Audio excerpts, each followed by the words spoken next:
Oi pessoal, eu sou o Alessandro e esse é o vídeo de leituras da semana aqui do Ministério dos Quadrinhos. Caso você esteja chegando por agora, esse é o vídeo no qual eu mostro o que eu li recentemente, faço breves comentários, e sendo que vários desses quadrinhos aqui ganham vídeos exclusivos, vídeos nos quais eles são dissecados individualmente, vamos colocar assim. Mas antes de começar a falar dos quadrinhos, vamos dar só brevíssimos avisos. O primeiro deles é que, caso você queira seguir o Ministério dos Quadrinhos em outras redes sociais, há o Instagram, @Ministério dos Quadrinhos, e também a página do Ministério dos Quadrinhos no Facebook, Ministério dos Quadrinhos. Eu vou deixar tudo aqui na descrição, caso você precise. E outra coisa que eu deixo na descrição, esse é o segundo aviso, é um link da Amazon. Inclusive, caso você faça uma compra, qualquer produto que você compre entrando por esse link, talvez um dos quadrinhos que eu fale hoje, que você se interesse, ou algum quadrinho, um livro, não sei o que, caso você compre qualquer coisa, isso ajuda o Ministério dos Quadrinhos a ser mantido e melhorado. Bom, avisos dados, vamos ao que interessa, que é falar sobre os quadrinhos que eu li nessa última semana. Vamos lá, vamos começar por esse aqui. Diabolik. Diabolik é vamos colocar assim, um ladrão. É um ladrão que é um dos personagens de quadrinhos mais famosos e vendidos da Itália. Ele gosta de rouba joias, o quadrinho tem a pegada meio Missão Impossível. Ele e a sua amada, a Eva Kant, roubam de várias pessoas no mundo inteiro, e sempre esses roubos, é claro, tem situações difíceis para se lidar. Só que ele tem um senso de honra próprio, então várias vezes os crimes dele, eles se esbarram com outras situações, com outros crimes e coisas muito mais graves, e aí ele acaba sendo um agente involuntário da justiça. Nesse encadernado aqui, que é lançado pela editora 85, nós temos 4 histórias do Diabolik, lançadas, assim, compiladas em 500 páginas aqui. O que acontece, assim, cada uma dessas histórias é história fechada. O Diabolik, ele é vendido pela editora 85 de maneira direta para o leitor, né? Não vai para as bancas, só tem no marketplace da Amazon e também tem na loja da editora 85. Vou deixar os links aqui na descrição, caso você queira dar uma olhada. Vocês podem olhar o formatinho, é interessante esse formatinho, porque esse aqui é o formato que é publicado originalmente na Itália. Se vocês forem reparar, as páginas têm menos quadros. Isso é para o formatinho não atrapalhar a leitura, ou seja, a narrativa é adaptada ao formato. Bem legal. Vamos lá, saindo então de quadrinhos italianos, vamos para um quadrinho da DC, que é esse aqui, ó, Gavião Negro. Isso aqui traz a fase do personagem pós a saga Noite de Trevas Metal, uma fase que é desenhada pelo Brian Rich e é escrita pelo Robert Venditti, que trabalhou com Lanterna Verde. Cara, é uma história legal. Tem um ou outro probleminha em termos conceituais, assim, mas é uma história que envolve, é uma história de super-heróis simples, mas que, assim, nos fisga. Na verdade, aqui o Robert Venditti, ele pega a ideia dessa obsessão do Gavião Negro com o passado. Ele é arqueólogo, né, do Carter Hall, o alter ego dele, e ele diz que essa obsessão com o passado é porque ele esqueceu coisas do passado. O Gavião Negro é alguém que reencarnou, isso já está na mitologia do personagem há muito tempo, né? Que vem reencarnando desde o Antigo Egito. E o que o Robert Venditti diz é que parece que durante as encarnações ele vai esqueceu algo.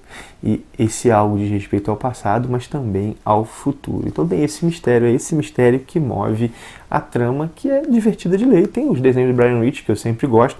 Claro, aqui eles não estão no nível lá do desenho dele nos Supremos, mas ainda assim é o Brian Rich, manda bem pra caramba desenhando. Bom, ainda na DC, mas agora no selo Vértigo, vou mostrar isso aqui, ó. Inimigos Imaginários, que é um quadrinho da Vértigo, escrito pelo Tim Seeley, desenhado pelo Stephen Monar, que, cara, eu gostei disso aqui, sabia?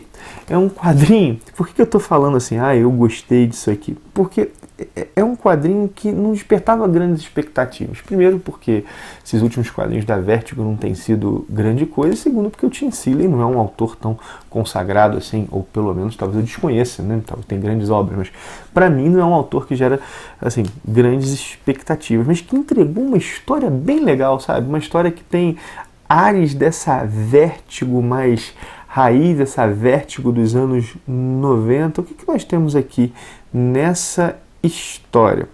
É o seguinte, né? Inimigos Imaginários é uma história que pega essa ideia do amigo imaginário e diz que ele é real. Bom, até aí isso não é tão inovador, né? Mas é o seguinte, eles são parasitas de outras dimensões que só conseguem se ligar às pessoas enquanto elas acreditam nele. Por isso que quando nós crescemos, nós não vemos mais os amigos imaginários ou os inimigos imaginários, porque nós deixamos de acreditar. Só que alguns se tornam fortes e têm capacidade de intervir no plano físico. A história, ela tem como protagonista uma menina que foi levada por um desses amigos imaginários, inimigos imaginários, a assassinar uma coleguinha na infância. E ela passa anos na cadeia lá nos Estados Unidos, né? Ou pelo menos, assassinada é tão claro, mas é esfaqueada, várias facadas numa coleguinha na infância. E o que acontece é que ela, quando chega à idade adulta, ela é convocada por uma divisão do FBI, porque ela enxerga esses seres imaginários. E ela vai fazer esse acordo, né, de sair da cadeia para investigar. E aí nós vamos ver. Só que a história tem reviravoltas legais. Me surpreendeu, pelo menos na leitura. Gostei, assim, bastante da história mesmo. Bom, saindo agora da DC, mas ainda permanecendo nessa coisa meio mística, meio mágica, aí, vamos mostrar isso aqui. Li isso aqui, ó. Doutor Estranho da Nação e Doutor Estranho Cidade do Pecado. Da Nação é uma saga, que é uma espécie de continuação de Império Secreto, na qual o Doutor Estranho ele tenta reerguer Las Vegas, que foi destruída nessa saga do Império Secreto, e reerguer e ressuscitar as pessoas. Só que ao fazer isso, ele traz um inferno à Terra, um inferno a Las Vegas. O Mephisto toma conta da cidade e cada pessoa que comete um pecado lá, qualquer pecado, por mínimo que seja, ele toma a alma para si. O roteiro do Donny Cates e do Nick Spencer. E o principal artista, né, tem mais de um, é o Rod Reis, que inclusive tem um desenho bem bacana que combina com o clima da história. Eu vou dizer o seguinte, Da Nação, conceitualmente é interessante, mas já até comentei isso no vídeo exclusivo a essa história que já saiu, mas do ponto de vista da execução, cara, peca, é apressado, os personagens não são desenvolvidos, tudo é muito, como eu falei, né, corrido. Tipo, é o trabalho mais fraco do Donny Cates que eu já li, embora, como eu disse, conceitualmente interessante. Mas isso aqui não, isso aqui muda um pouquinho de figura. Essa história aqui do Doutor Estranho, Cidade do Pecado, é uma história que é um tie-in. Só que aqui nós temos o foco só no Doutor Estranho. Na minissérie principal tem o Wong, Cavaleiro da Lua. Aqui nós temos o Doutor Estranho, cuja alma é tirada pelo Mephisto, acho que não é um spoiler, está logo no começo da história, ele em outra dimensão. E nós vemos aqui as motivações dele, o personagem é bem humanizado, bem construído. Aqui sim há desenvolvimento. E as pontas soltas, né?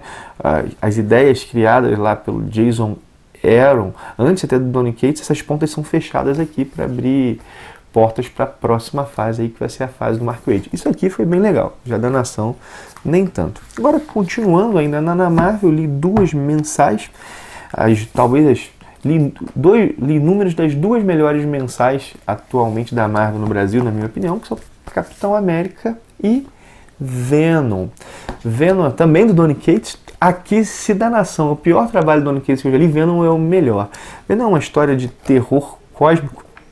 Cara, os desenhos do Ryan Stegman estão muito bons nessa história, na qual, assim, a origem do simbionte do Ed Brock, né, que cria o Venom, ela é reformulada, só que ela é reformulada levando em conta tudo que teve antes. Cara, o Donny Cates, ele sabe usar muito bem a cronologia, de verdade. Ele, por exemplo, aqui ele mescla o Thor do Jason Aaron, Guardiões da Galáxia do Bendis, ele pega elementos dessas duas coisas e dá uma nova interpretação. Cara, fica bem legal. E ao contrário lá da Nação, que tudo é apressado, não. Aqui as coisas vão sendo desenvolvidas aos poucos, o ritmo consegue criar tensão. Gostei muito. Já o Capitão América traz essa fase do Ta-Nehisi Coates, que tem a arte do Lenny Yu.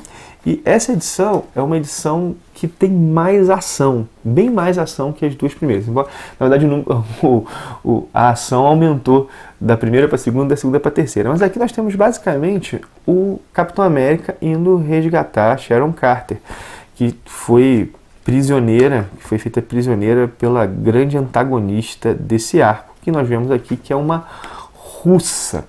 Esse arco aqui faz a coisa andar menos, mas nós vemos, por exemplo, que parece que há pessoas comprometidas, como o General Ross, que parece ter enviado a Sharon para uma armadilha. É uma fase bem legal, assim, como falei, aqui tem bastante ação, mas parece que a história andou menos. É claro, né, teve esse foco aí um pouco na pancadaria, mas a coisa parece que vai ser construída, parece meio que um grande épico aí. O Ta-Nehisi parece ter realmente grandes pretensões com essa história. E agora, por último, mas não menos importante, acaba ficando por último por causa do tamanho, né? Eu vou meio que do menor para o maior em termos de dimensões, é Oco, o Ciclo da Terra, que é uma Gold Edition, desse selo de quadrinhos franco-belgas da Mitos Editora. E nessa Oco que nós temos é a fantasia oriental, uma fantasia passada numa versão mítica do Japão, que chama Pajão, na qual um Ronin, ele lidera um grupo que tem um monge meio decadente, um monge do saque, tem um guerreiro como que imortal. É uma história assim muito bacana, tudo para agradar aos galera que gosta de fantasia, que gosta de um bom RPG. Eu curto muito, né? Inclusive esse aqui é o segundo volume, dá para começar a leitura por ele, embora no primeiro, que é o Ciclo da Água, os personagens sejam melhor apresentados. É claro, mas aqui é uma história completa. O Ciclo da Água é uma história completa, aqui o Ciclo da Terra é uma história completa. Cara, eu achei esse segundo melhor do que o primeiro, assim, a história mais bem amarradinha, é uma história que começa num ritmo mais lento e vai ganhando até o ápice, né, dessa batalha final. Eu sou suspeito, né, a Gold Edition talvez seja das linhas de quadrinhos que eu mais curto agora, essa proposta de trazer os quadrinhos franco-belgas, esses quadrinhos que têm uma pegada até um pouco mais pop do mercado franco-belga, me agrada bastante, porque mesmo quando a história é convencional, ela é bem escrita, ela é bem pensada do ponto de vista do roteiro, da arte. E Oco, né, traz uma temática, essa questão dessa fantasia oriental medieval, talvez, embora isso aqui não é bem medieval, mas acho que falando assim, dá para vocês perceberem um pouco o clima da história. Isso é uma coisa que nós temos pouco por aqui, né? Ainda mais quando não produzida por japoneses, né? Produzida na Europa. Bom, é isso que eu tinha para dizer, são esses os quadrinhos. Não posso deixar de pedir que você dê teu joinha, que você se inscreva no canal, que você compartilhe o vídeo, que é isso que faz o Ministério dos Quadrinhos crescer. Então, um abração e até o próximo vídeo.